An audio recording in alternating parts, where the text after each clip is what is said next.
Welcome to the UC Personal Insight question presentation. We hope that this presentation gives you plenty of information on how to really show the UCs who you are through your personal insight question. On today's agenda, we will be going through the basics, directions, what to keep in mind, questions and guidance, the purpose, the questions, and extra resources that we always suggest you use. The basics of the application. All applications for the UCs are due on November 30th. This is a hard deadline, and it's important that you guys try and get this done even before November 30th. Oftentimes the UCs tell us counselors that students normally submit their application the last week. We want you to try and do that before that date.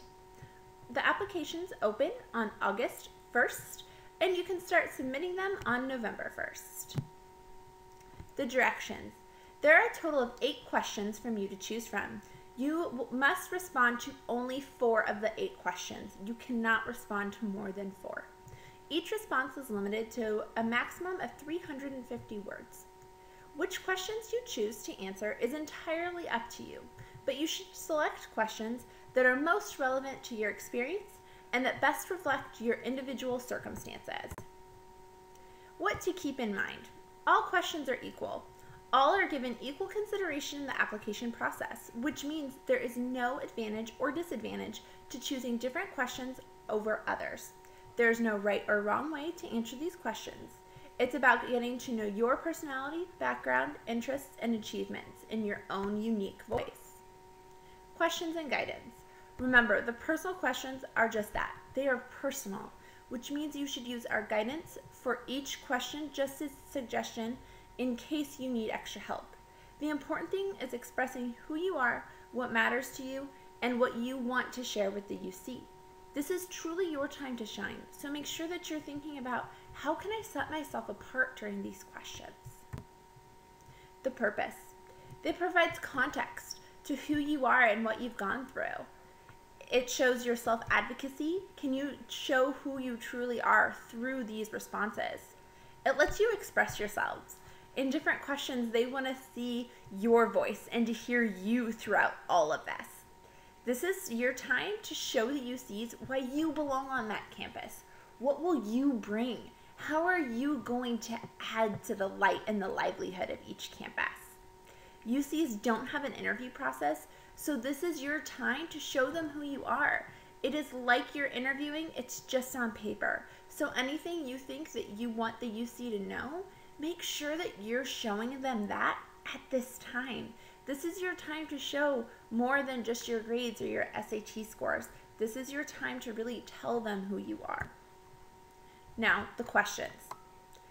Describe an example of your leadership experience in which you have positively influenced others, helped resolve disputes, or contributed to group efforts over time. This is very important that you are looking at each of these and seeing here that it's highlighted you and your.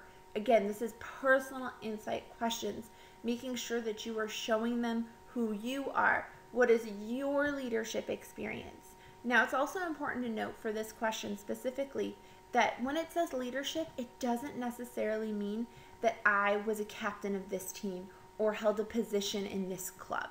This leadership can be something outside of school even. Have you held a leadership position at home? Are you an older sibling? It can be any different type of thing, just that you are leading, you are showing others. Question number 2. Every person has a creative side, and it can be expressed in many ways: problem solving, original and innovative thinking, and artistically, to name a few. Describe how you express your creative side. Again, looking at this, they give examples to name a few of these different options. For the creative side, don't think it just has to be art or it just has to be playing an instrument. Are you creative in your math class? Do you like to come up with different problems and problem-solving skills that you have? Think of a broad range of creativity. What would you say your greatest talent or skill is? How have you developed and demonstrated that talent over time?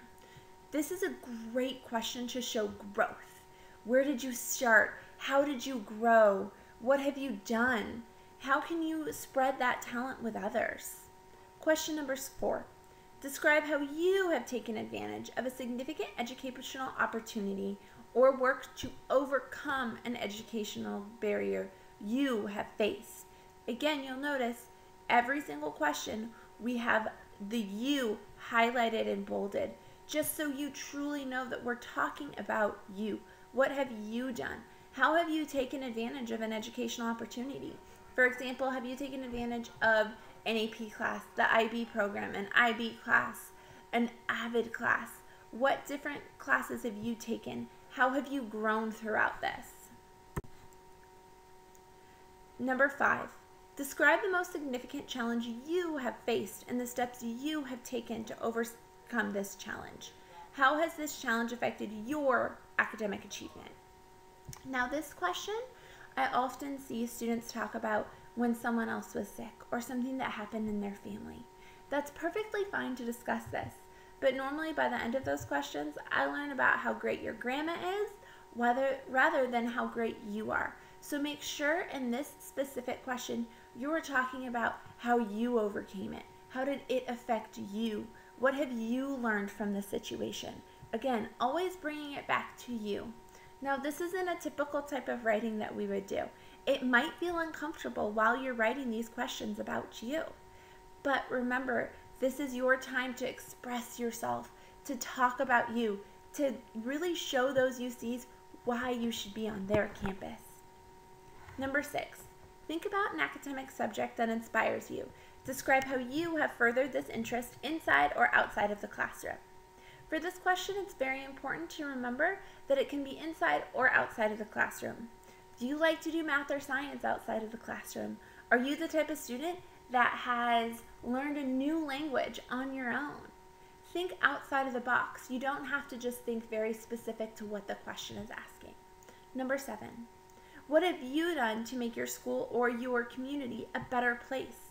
Again, it can be inside school, outside of school. Have you started a club? And if so, what has that club done? Something that I heard in a UC conference was that they loved that a student had started a shoe drive. But then they talked about what happened to those shoes after. So don't just think about what's the one thing I've done. How has that continued? Did that shoe drive happen each year after that? Where did those shoes go? How did that help your community? Really dig deep into the questions. Number 8, beyond what has already been shared in your application, what do you believe makes you stand out as a strong candidate for admissions to University of California? Now remember, guys, this is going to be something that really sets you apart. Make sure that they always talk about if you have a 4.0, a lot of students might have that 4.0. So how are you really set apart than the others? Tips and suggestions. Always start early. This is not something that you're going to be able to start on November 29th and have complete and ready to go and truly what the UCs want to see done by the next day. It's suggested that you copy and paste the written statements into the application. Do them on a word processor or Google Docs so that you're not just doing it directly into the application itself. Write it in first person. Use I and my statements. This is about you. This should feel personal. Keep it professional. Don't use a ton of slang. Make sure that you are proofreading as well. It's a response to a question, not an essay prompt. So make sure that you are answering that entire question. Proofread and edit before submission, and have a few trusted people review it. But most importantly, relax through the process. Now for extra resources. This is a super important slide. The first tab is one of my favorite resources for students to use for the UC Personal Insight questions. On the page, you will see each question listed, and below each question is sub-questions that you can answer. I always suggest answering each of those questions and then moving on from there to see which 4 questions you want to choose. The link below it is to a YouTube video created by the UCs about the Personal Insight questions. If you have any questions regarding this, please let us know. Happy writing!